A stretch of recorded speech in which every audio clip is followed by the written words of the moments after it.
quand je suis arrivé au Monde, il y avait toutes sortes de profils. Il y avait des gens qui avaient fait l'ENA, comme François Renard, qui était un spécialiste de la finance, euh, et puis d'autres qui avaient fait des études de géographie, d'autres qui étaient de la démographie, d'autres de la littérature, donc de l'histoire. Donc on n'était pas nécessairement formaté dans un moule que sont aujourd'hui les écoles de journalisme qui préparent très bien, je crois, les étudiants, mais qui ne sont pas, qui ne laissent pas, je trouve, émerger des personnalités, des figures aussi complexes et diverses que le journalisme en recelait, en abritait dans les années 80 et avant, dans les années 50, 70. Enfin, il y a eu comme ça des parcours. Pour ce qui me concerne, j'ai été passionné par les matières premières. J'ai appris ça quand je faisais du droit international, les rapports Nord-Sud, qui s'exprimaient, qui se cristallisaient à travers les prix du café, du cacao, ou du cuivre ou de l'étain. On ne pouvait pas comprendre l'Afrique du Sud sans comprendre les métaux précieux. On ne pouvait pas comprendre la situation de la Calédonie sans avoir un œil sur le nickel. On ne pouvait pas comprendre la Colombie sans le café ou le Chili sans le cuivre. Voilà. Donc, si vous voulez, pour moi, il y avait une sorte d'inconscient du monde qui était là et qui, par bonheur pour le jeune journaliste que j'étais, était négligé par les journaux. Les seuls journaux qui parlaient de ces sujets-là, c'était le Wall Street Journal, je me souviens, et le Financial Times, mais ils ont parlé sous un angle très passionnant, mais très réduit, qui était la finance.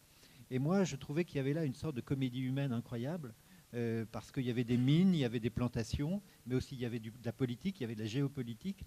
Et donc j'ai décidé, c'était vraiment du volontarisme, d'approcher les quelques journaux français à l'époque. C'était la Tribune de l'économie, ça a été les Échos, ça a été La Croix même, où j'ai commencé à faire des piges, en leur disant, je vous propose une lecture du monde, une relecture du monde différente, c'est-à-dire à travers le sol et le sous-sol, à travers les mines et les plantations. Et c'est comme ça que j'ai commencé à entrer dans ce métier, une fois que j'ai eu fait des articles sur le vélo quand j'étais à Sud-Ouest, à La Rochelle. Et donc ça, c'est devenu ma spécialité. J'ai été le spécialiste des matières premières pendant quelques années. J'ai même écrit des livres sur ces sujets-là. Et comme la vie est toujours une série de rencontres et de hasards, c'est comme ça que j'ai rencontré Eric Orsena et que plus tard, il m'a incité très fortement, il m'a presque sommé d'écrire un roman.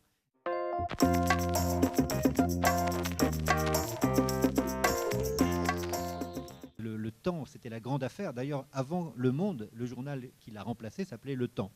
Et Le Temps, c'était l'idée qu'entre 7h du matin et 10h30 ou 11h, il faudrait avoir rempli toutes ces bobines de papier et débité en 400 000 exemplaires pour faire un journal. Et ça, c'était chaque jour assez miraculeux. Et je me souviens que mes premiers articles au Monde, que j'ai écrits soit à la main, vraiment à la main, soit sur une machine à écrire quand je terminais l'édition, comme à deux doigts. Ah oui, au début à deux doigts. Après, je me suis un peu perfectionné, j'en ai mis 4 ou voire 5. Eh bien, mes doigts après l'édition étaient toujours maculés de rouge ou de noir parce que les lettres formaient une sorte de buisson comme ça, inextricable. Et quand mon article était terminé, relu sur un feuillet en papier, il était roulé dans un tube et envoyé dans les entrailles du journal par un pneumatique. Et je me souviens, les premières fois, je suivais mon article dans l'escalier avec une grande peur, c'est qu'il ne réapparaisse jamais. Donc il y avait quand même, on n'imagine pas ça aujourd'hui à l'ère de l'informatique, de l'ordinateur, des mails, etc. Et donc il y avait ce côté à la fois artisanal et puis aussi bien sûr industriel, puisque j'ai parlé des bobines de papier. Rue des Italiens, il y avait au sous-sol d'immenses rotatives. Il y avait encore la chaleur du plomb, et quand je dis la chaleur, c'est qu'effectivement ça dégageait une chaleur. Il y avait les ouvriers typographes, et donc tout ce monde-là, effectivement, a disparu à partir des années 90. On commence à avoir les ordinateurs, et ce qui est intéressant, j'allais dire presque dans la physionomie d'une salle de rédaction, quand on avait nos machines à écrire, qu'on était face à face les uns les autres, on discutait et on se voyait. Du jour où les écrans se sont installés sur nos bureaux. En plus, c'était des écrans qui étaient très volumineux. Au départ, on ne se voyait plus. Et c'est vrai qu'au fur et à mesure, d'un bureau à l'autre, on a commencé, il y a eu des messageries internes, à s'envoyer des messages, mais non plus à se voir physiquement. Et je pense en plus qu'on a vu disparaître les salles de téléscripteurs, avec ces 15 ou 20 téléscripteurs qui crachaient en permanence ces rouleaux de papier, d'autres rouleaux de papier, pas ceux qu'il y avait en bas dans la rue.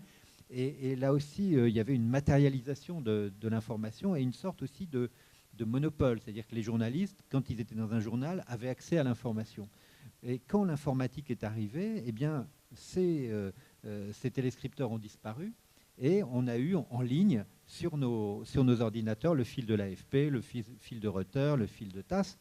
et une tentation, voire une tendance beaucoup plus forte des journaux à ce qu'on appelle bâtonner des dépêches, c'est-à-dire à les reproduire quasiment in extenso dans le journal, ce qui se faisait beaucoup moins lorsque la technique était plus rudimentaire. Donc ça a amené d'une certaine manière, ça a contribué, pas seulement ça, à une forme d'uniformisation des contenus des journaux. Et je crois que ce serait une thèse ou un travail en tout cas intéressant à faire sur comment finalement l'écran, l'ordinateur nous tire nos idées, nous tire nos mots plus vite que ça devrait, et comment les journaux se banalisent un peu.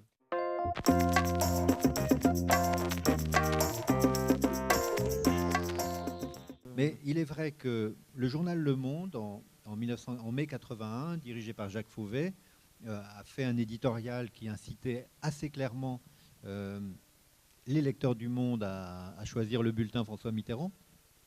Bon, ça c'était un choix qu'avait fait le directeur du Monde.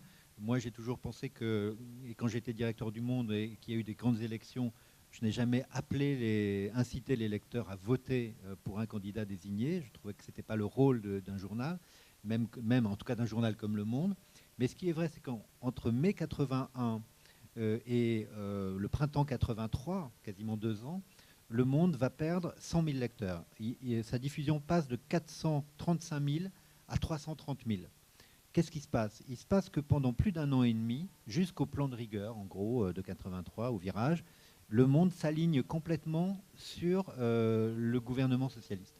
Et ça, c'est quelque chose qui a été très préjudiciable. Le Monde n'a jamais rattrapé vraiment ces lecteurs-là, parce que les lecteurs ont considéré qu'il y avait une trahison dans le contrat de lecture, que le contrat de lecture qui était fait, c'était pas tant de soutenir ou la gauche ou la droite, c'était d'offrir un journal suffisamment riche, varié et fournissant des explications, du décryptage, du décortiquage de la politique, de l'économie, de la diplomatie, etc., plutôt qu'un alignement un peu aveugle sur non seulement un parti politique, mais sur un mode de gouvernement.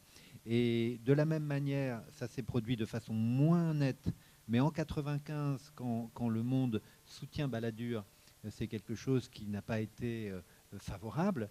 Et quand, dans les années 2005, quand j'ai pris la direction de la rédaction, le duo formé d'Alain Minc et de Jean-Marie Colombani avait un prisme pour Nicolas Sarkozy. Et ça s'est ressenti dans le journal à travers quelques éditoriaux notamment. Et tout ça a à chaque fois pénalisé le journal parce que les lecteurs considéraient qu'ils étaient assez intelligents pour savoir comment ils devaient se déterminer politiquement et qui ne voulaient pas qu'on leur passe en contrebande une manière de penser politiquement. Donc 81 et puis à un moindre degré 95 et 2005, avant la candidature de Sarkozy à la présidentielle en 2007, ça a été des moments difficiles pour le journal parce que quand il y avait une trop grande perte d'objectivité et sinon un alignement, mais en tout cas l'expression trop visible et appuyée de positions en faveur d'un candidat ou d'un parti, c'était vécu comme un affaiblissement du Monde par les lecteurs.